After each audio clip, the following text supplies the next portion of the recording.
Right, afana makambozvibvunzere kuti why in English mombe kana iri kumafuro handiti kana kuti mudanga inonzi cow, but kana yamuplate yakudyiwa yabikwa inonzi beef.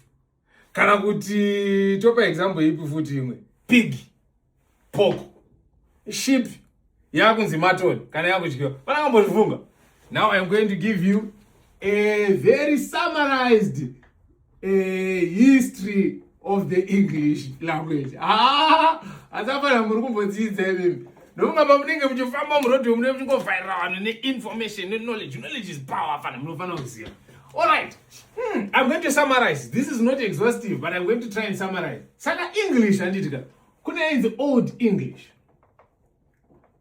Kuna inzi Old English, which was mainly developed from Germanic languages. And patati Germanic hapa ndofunga I think matobata point yekuti there is German here, there is German here. So pane vanhu vaita vachifamba from Europe handitika vachipinda into England, then their language, especially the Germans, yaka influence heavily the English language originally handitika. So this is original. So this is Old English now. Saka, that's why you will find that there are words like water, right? English. In German it's Wasser. I mean, so pronounce that, right? We have words like father in English. In German it's like father. Words like name in German it's also name. Same thing. So this is to show you how originally English was heavily influenced by German. So it was a Germanic language, but in your Old English. But something is also happening elsewhere in Europe. So around 500 BC, and it's 500 BC or BCE, before Christ came out, before Common Era. Either notation is okay. These ones are trying to avoid this notation that seems religious. So before Common Era, right?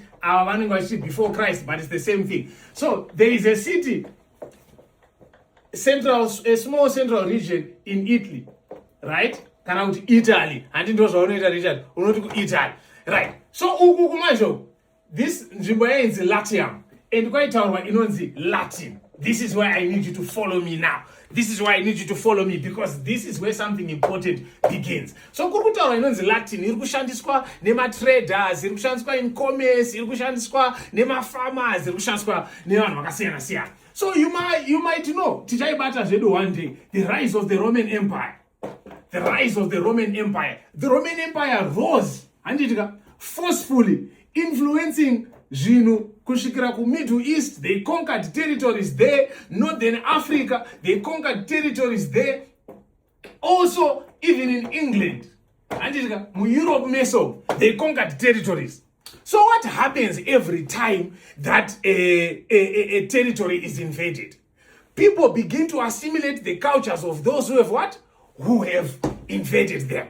Saka, you will find now that kwese kwavaienda vanhu ava vakuspreada manje, because remember kakuti the Roman Empire kuItaly ndiko kakukurome kwacho. Saka vari kufamba neLatin yavo. So over the years, Latin then evolved into new languages like French, Romanian, Spanish, Portuguese. Nekuti kunzvimbo dzese dzavanenge vaenda vanhu ava vanenge vasvika neinfluence yavo. So we would have versions of Latin that then develop into French. Actually, anotonzi ma-Romance languages. Cynthia, wabvaita excitement.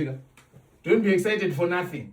Anotonzi ma-Romance languages because they evolved from Roman roots. But yanga Latin develop into this now. So now that you know, kuti kune Latin, shout to sit somewhere important. I hope knowledge excites you as much as it does to me. Now, chakuitika now much at this point. In about 1066, there is Duke William II of Normandy. Normandy iri kuchi, it's in France. Then he invades England. Invade England, right? He invades England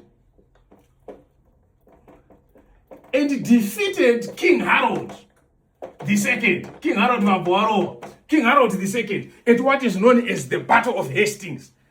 I think I think it's not at the Battle of Hastings. So after this invasion now, what do we now have?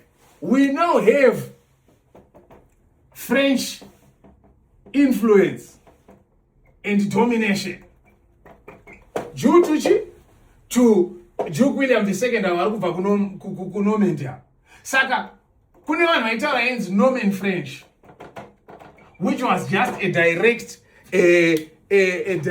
derivative of the Latin language. And you're going to see something interesting, how Latin affected the words that we even use, even to this day and age. Are we together? So now what ended up happening was that when these guys were ruling, the ruling class were using French. Right? And then the government, the nobles, and the courts were using Latin. And then when they were using Latin or Norman French, they were using Latin or Norman French. And then the commoners now, they were still using Old English. So now you are starting to see where we are going. So now we have English existing in 3 layers. Because remember, so what would happen is that the person who is in the farm actually doing the work, I am going to kill my cow. But I'm going to kill my cow. But our man, the ruling class, we are eating beef. They have 2 words for the same thing because of the roots. Because these ones, they have Germanic roots. Because also their language is not yet sophisticated. I'm eating beef. And I have killed the pig. I am cooking the pig. We are eating pork. Beef in Latin. So this is what then ended up causing us to have 2 or 3 words for the same idea in English language. Let me bring it home. Let me make it clearer and easier for you to understand. So you will find the relationship. You will see that Germanic words were very basic, were very straight to the point, were for like everyday use. But French and Latin were sophisticated, were fancy, and were technical. So good, ask. Ask. In Old English, Germanic. But kumsoro komanje with the ruling class should inquire. Buy. I just want to buy. Because they are talking really basic. Purchase. Can you offer me some help? Assistance. Are you following the trend? Freedom. Just freedom. Liberty. Because in freedom, this is like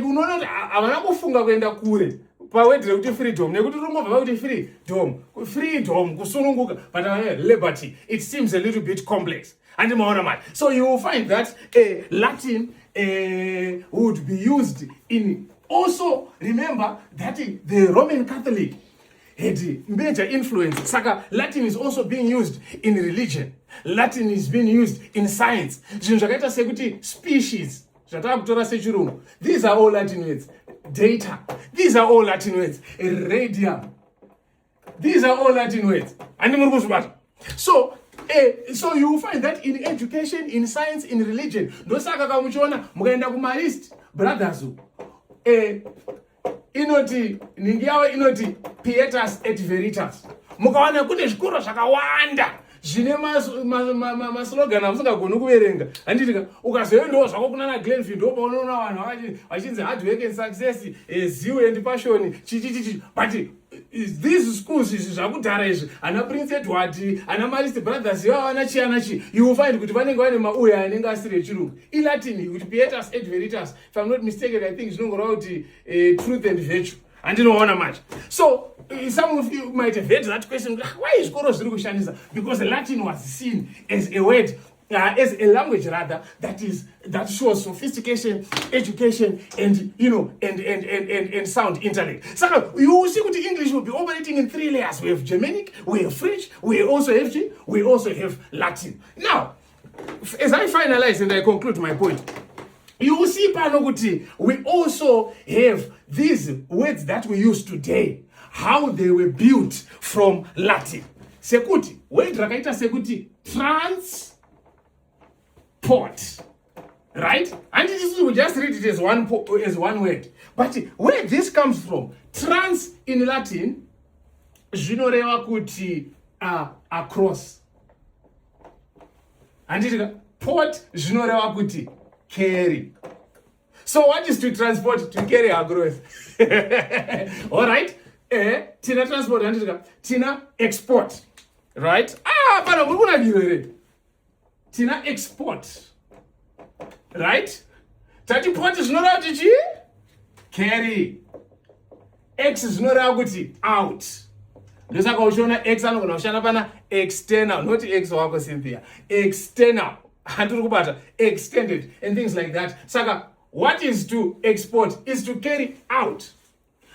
Then in, kana im, vanorova going in.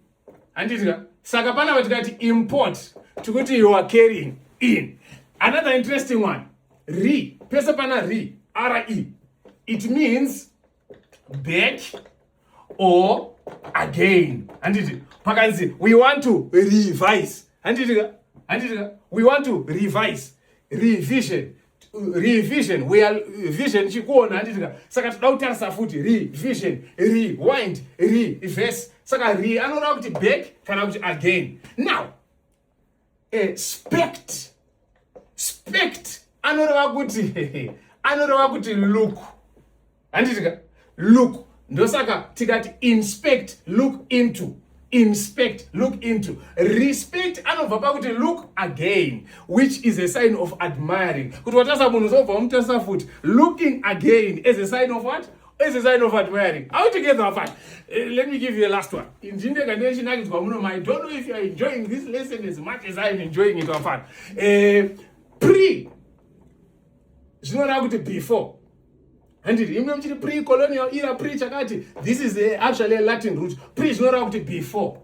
Dict is not how to say. Saka, if someone has predicted something, they have said it before. They said it before it happened. Dictu, no partners of Vaka, partners one of diction, which is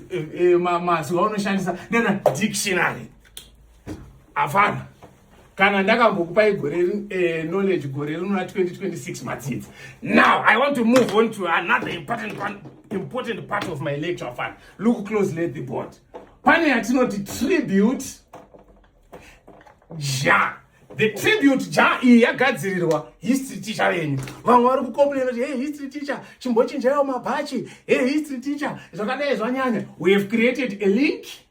Rancha kutumira mutumira vabereki venyu, tinorisa futi muma WhatsApp group yedu patinoposta pa Facebook, toisa muma comments kuti vanhu vakangoclicka link it, they can go there and donate to the teacher. Tadochinja board redu takuda chi screen chaicho andika. They can donate any amount, whether 50 cents, whether $10, whether $1, whether what. Then after making a donation, stara kurovhara record kuandika, rinovhara buda pa leaderboard pedu pana. Zvokuti in our next lesson then tokutoverenga kuti Richard, he is on top of the list, Cynthia. He is on top of the list, Tatenda, Take Sure, Tichidaro, Sharon, Tichidaro. So, please tell everyone who is enjoying these lessons, Kuti, let's support the teacher, let's support the history teacher. I don't go click a link. Teacher, I think go, Bashinyo, and in the aim. Yeah.